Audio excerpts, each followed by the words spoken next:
Hello everyone and welcome to my GH Full channel. I hope everyone is having a wonderful day. Before we begin, please hit the subscribe button and give this video a thumbs up. In the fast-paced world of Port Charles, where alliances move like the tides and power plays take place behind closed doors, the latest revelation in General Hospital has viewers reeling. Cain, the ambitious congressman who once appeared invincible in his pursuit for power and redemption, has been abruptly sacked. This isn't just another political defeat. It's a planned maneuver orchestrated by Jen Sidwell, the dark figure who pulls strings from afar. In the aftermath, Sidwell wasted no time hiring a trusted confidant to fill Drew's shoes, ensuring his hold on Washington remains solid while sidelining the increasingly untrustworthy Drew. Months of preparation have led up to this point. Drew, played by Cameron Matt with his trademark blend of charm and arrogance, began his political career full of optimism. After surviving captivity, rediscovering his courtroom lineage, and navigating the perilous seas of insider scandals, he won a seat in Congress. However, his ascension was always marked by concessions. Sidwell, the enigmatic villain played by Carlo Ruda, began the film as a manipulative force, first emerging in exotic locations with captives and diamonds, then establishing his presence in Port Charles by seizing Windermere Castle and weaving his web through local power players. Sidwell isn't your usual mobster or business schemer. He's a smart operator with ties to international intrigue, including rumors of involvement with the WSB. He saw Drew's potential, a man with a military experience, a family name, and a desire for power. Sidwell most likely supported Drew's campaign with dollars and influence at a high cost. In exchange, Drew was expected to vote in specific ways, pursue agendas that benefited Sidwell's secret enterprises, and never challenged the chain of command. For a while, it worked. Drew played the loyal puppet while tensions boiled beneath the surface. But Drew's ego, formed in Navy SEAL discipline, but swelled by years of survival and family drama, proved too much to handle. He started pushing back. Drew made judgments in court and in private that embarrassed Sidwell or jeopardized the confidentiality of their agreement. He approached Sidwell directly at times, seeking accountability for previous crimes, such as the shooting that nearly killed him. Sidwell, the chess master, became increasingly upset. Drew was not the controlling congressman he required in D.C. anymore. The man who formerly followed directions now acts on impulse, motivated by personal vendettas and a refusal to compromise. The firing occurred quickly and without significant attention. Drew was answering constituent calls and planning his next move one moment, and the next he received word that his position had been terminated. It wasn't a resignation or a graceful leave. It was a dismissal which stripped him of authority and made him vulnerable. The news quickly traveled throughout Port Charles. At the Quartermain mansion, sentiments ranged from calm satisfaction to pure joy. Tracy Cordine, ever the family strategist, interpreted this as punishment for Drew's previous betrayals, including the bombshell revelation that he abandoned Ned during a medical emergency. Olivia Cordmain, who was passionately protective of her husband, had already faced Drew with threats, and this news exacerbated the family's division. Drew's personal life disintegrated alongside his professional career. His marriage to Willow Tate, already stressed by the explosive who shot Drew mystery, in which Willow was identified as the shooter but acquitted, is now under considerably more strain. Willow's not guilty verdict provided solace, but double jeopardy ensures the truth will never be fully prosecuted again, leaving Drew filled with wrath that he cannot legally act on. Willow's mother, Nina Reeves, continues to warn Drew away, describing him as toxic. Drew is further isolated as a result of the political impact. Washington friends are wary of associating with a disgraced figure. Sidwell, meanwhile, moved with brutal efficiency. He picked Ezra Bole, a loyal confidant who had long been in his sphere to succeed Drew. Ezra, played by Daniel Cosgrove in a menacing character, is everything Drew isn't. Devoted, secretive, and eager to blindly obey orders. On the surface, the changeover appears seamless. Congressional seats can be moved through backroom negotiations, special elections, or appointments in specific circumstances, but the message is plain. Sidwell has complete control over the narrative. Drew's seat is now taken by someone who respects the hierarchy and will not humiliate the boss with tantrums or independent thought. This nomination is more than just political. It is also about consolidating power. Sidwell's objectives go far beyond a single congressional seat. His Port Charles operations include diamonds, WSB partnerships, and the manipulation of figures such as Laura Spencer and Sonny Corinthos. His strategy includes framing people for crimes, organizing threats, and forming or dismantling alliances. By replacing Drew with Ezra, Sidwell removes a liability while strengthening his network. Ezra's entrance indicates escalation, someone who can carry out Sidwell's objectives in Washington without the upheaval Drew brought. Drew considers the firing a serious blow. He paces his house, repeating chats with Sidwell and regretting his own arrogance. He calls contacts for explanations, but the door is slammed shut. His family shows no sympathy. The Courses regard him as an outsider, a Cain rather than a true Cordine due to legal disputes over the name. Jason Morgan, his twin, observes from a distance, possibly with pity and detachment. Sonny Corinthos sees an opportunity. Drew's frailty might be used in his ongoing battle with Sidwell. The town is buzzing with gossip.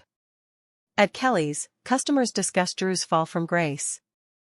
Staff in the hospital hallways gossip about the congressman's anger episodes. Even the media picks up on the story, portraying it as a surprise resignation for personal reasons. But those in the know the truth. Sidwell pulled the plug. Drew struggles to accept his new reality. As the days and weeks pass, he considers taking revenge, such as revealing Sidwell's secrets or forming odd friendships.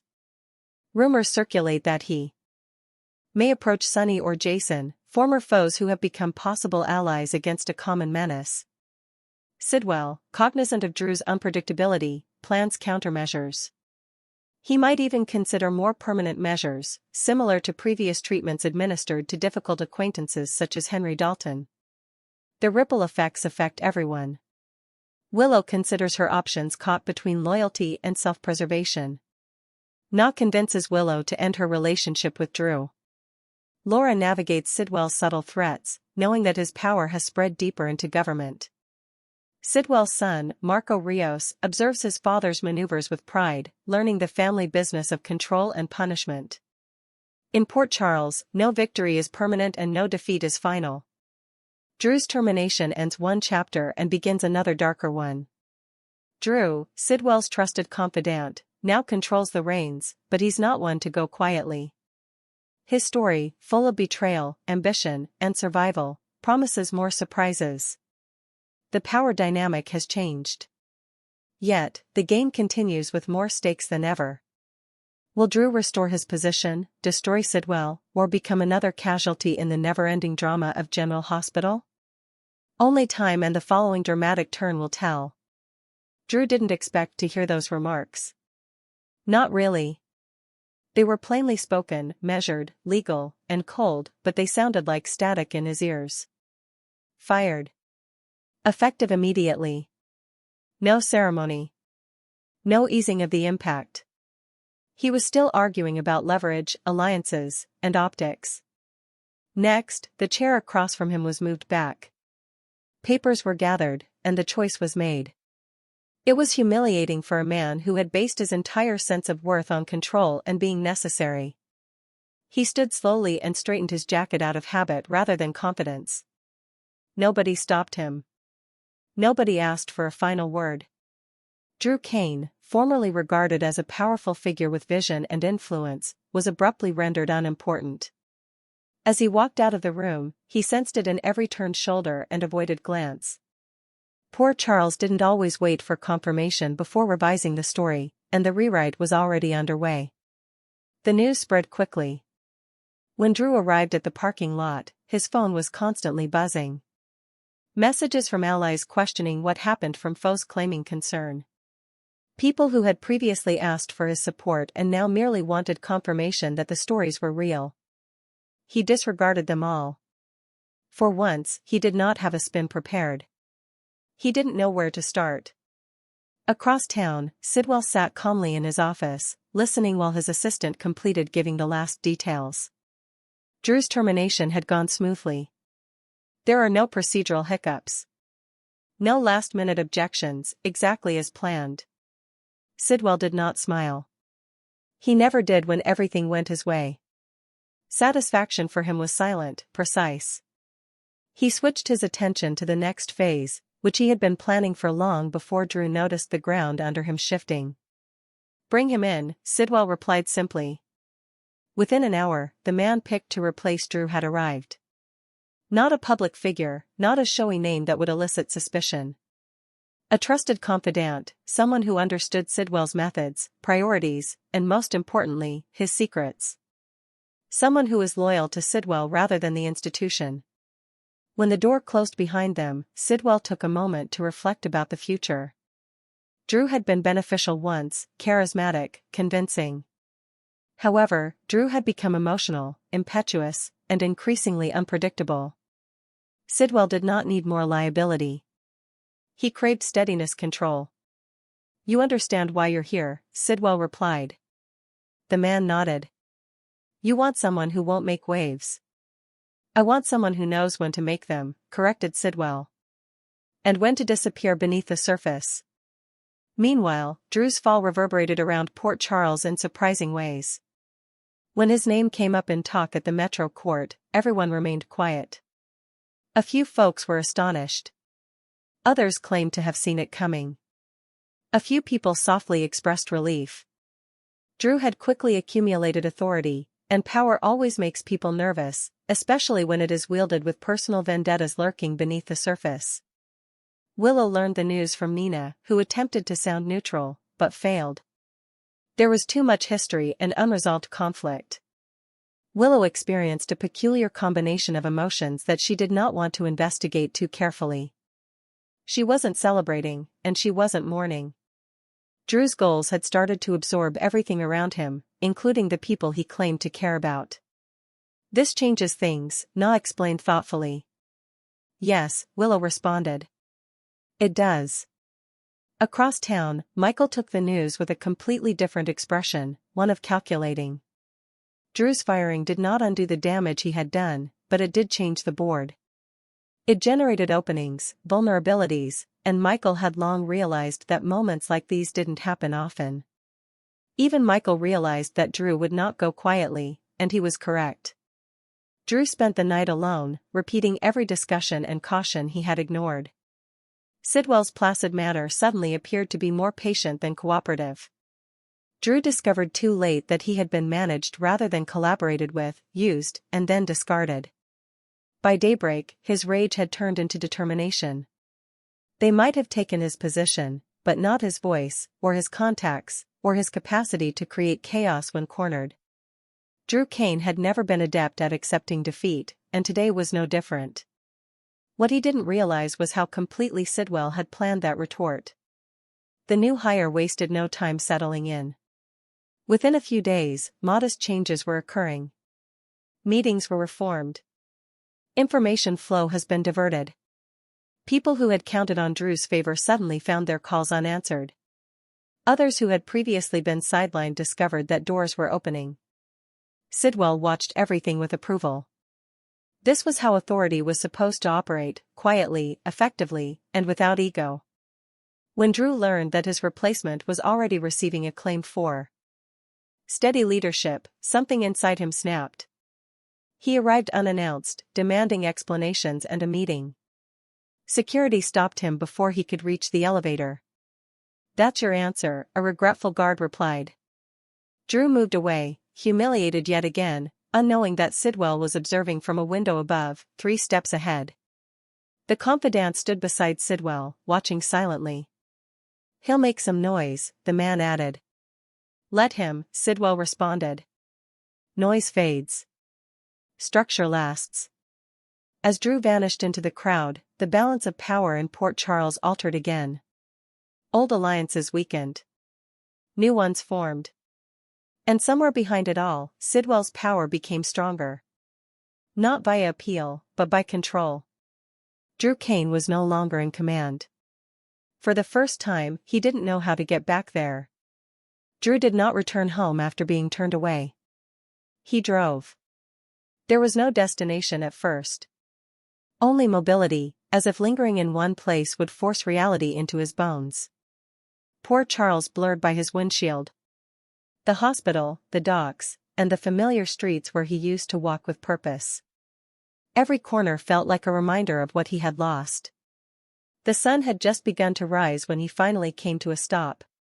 He sat in the car, hands grasping the steering wheel and replaying Sidwell's face in his head. That's calm. That maddening calm. Drew mistook it for respect. Partnership. Instead, it was the expression of a man who had already planned his death. Inside General Hospital, staff heard the news in fractured whispers. Administrators attempted to maintain normally, but hostility permeated every hallway. Drew's firing was more than just a personnel change. It was a signal. When someone at his level fell so quickly, no one felt safe. Curtis learned about Sidwell's new appointee at a morning briefing. The name meant little to him, which was precisely what troubled him. Anonymous power was frequently the most dangerous type. Who is this guy exactly? Curtis asked. Nobody had a straight answer. Jordan, on the other hand, had been doing her own investigation. The more she discovered, the clearer it became that Sidwell had not simply replaced Drew. He had shielded himself. The confidant had a clean public record, but an opaque private one. No scandals. There are no evident ties. This meant that everything significant was buried deep. This wasn't a reaction, Jordan explained quietly to Curtis afterward. It was a plan. At the Cardine estate, reactions were far from subtle. Tracy scoffed openly, unimpressed with the drama. Drew's tragedy was just another example of ambition overcoming intelligence in her eyes. Power borrowed is power returned, she remarked sternly during breakfast. And Drew borrowed too much. Brooklyn felt more conflicted. She'd seen Drew at his best and worst. And while she knew he'd crossed the line, she also recognized Sidwell's ruthlessness. Getting fired was one thing. Being deleted was another option. He's not done, Brooklyn stated. People like Drew don't know how to stop. Jason learned the news later that day. He did not respond overtly, but something moved behind his eyes. Drew may have manufactured his own disaster, but Sidwell's intervention dramatically changed the stakes for everyone. Jason understood that when men like Sidwell replaced chaos with organization, it usually indicated darker movements were on the way. Moves that no one saw until it was too late. Drew meantime started reaching out. Old contacts, former allies. People owed him favors. The doors closed faster than he thought. Some did not respond at all. Others offered courteous excuses, citing distance, caution, and timing. Timing? The term burnt. Drew learned the truth only after contacting an old associate, someone with nothing to lose. Sidwell's already warned people, the man added. Drew hung up carefully. Anyone seen helping you is done. That's when he realized how deep the trap went. Sidwell wasn't simply neutralizing him professionally. He was isolating him socially, financially, strategically. Sidwell remained unseen. Sidwell sat in his office with his confidant, reviewing reports. Drew's attempts to regain footing have been predicted, tracked, and quietly thwarted. He's predictable, the confidant explained. He thinks emotion is leverage. Sidwell said it never is. What happens if he goes public? Sidwell considered it. Then he confirms everything I've allowed people to suspect about him. The confidant nodded. Silence once again filled the room. Sidwell trusted him because he understood restraint. Drew never had. By the afternoon, Drew had made a decision. If Sidwell desired him to remain silent, he would do the opposite. He contacted a journalist, someone eager to listen and daring enough to publish. The encounter took place in a quiet cafe away from the regular hotspots. Drew carefully crafted his story, portraying himself not as a fallen CEO, but as a whistleblower forced out for knowing too much. The reporter listened with piercing eyes and a fast-moving pen. This is big, she said. But it needs proof. I can get you proof, Drew responded. Sidwell isn't as clean as he wants people to believe. Drew was unaware that the reporter had already been approached earlier that morning by Sidwell's staff. They didn't tell her what to write. They had not threatened. They had just offered access information. The future. By the time Drew left the cafe, confident he had retaliated, the piece had already died. When Sidwell learned of the meeting, he did not intervene personally. He did not need to. Instead, he ordered a quiet audit, one that would reveal just enough inconsistencies in Drew's previous dealings to muddy any narrative Drew attempted to sell. By dusk, murmurs had started again, but this time they weren't about Sidwell. They were discussing Drew, about the judgments he had taken. He blurred the lines. The dismissal started to appear less political and more inevitable. At home, Willow glanced through her phone, watching headlines change in real time. Drew's sympathy faded swiftly, leaving only inquiry and distrust. She felt a sense of regret, not for the loss of his power, but for the man he could have been if he hadn't pursued it. Michael also observed the shift. Sidwell's rewriting the story, he explained gently. And winning, Willow responded. Drew sat alone again as darkness descended, this time in his apartment with the walls closing in. He understood he was fighting shadows, constructions that were too solid and prepared. Sidwell had not only replaced him with a man, but also with a system. Drew's nature did not lend itself to capitulation. Sidwell poured himself a drink and stood by the window, watching the city lights flicker below. The confidant approached him, report in hand. It's done, the man stated. He is contained. For the time being, Sidwell responded. Men like Drew do not vanish. They burn away. What if he does something reckless? Sidwell gave himself a small, almost undetectable smile. Then he proves why he had to be replaced. As poor Charles fell into an unsettling silence, those paying attention realized one thing. Drew's dismissal was far from the end. It was the start of a much colder chapter, one in which allegiance trumped legacy and authority no longer announced itself. And somewhere in the darkness, Cain was still struggling, unconscious that every action he took was predetermined.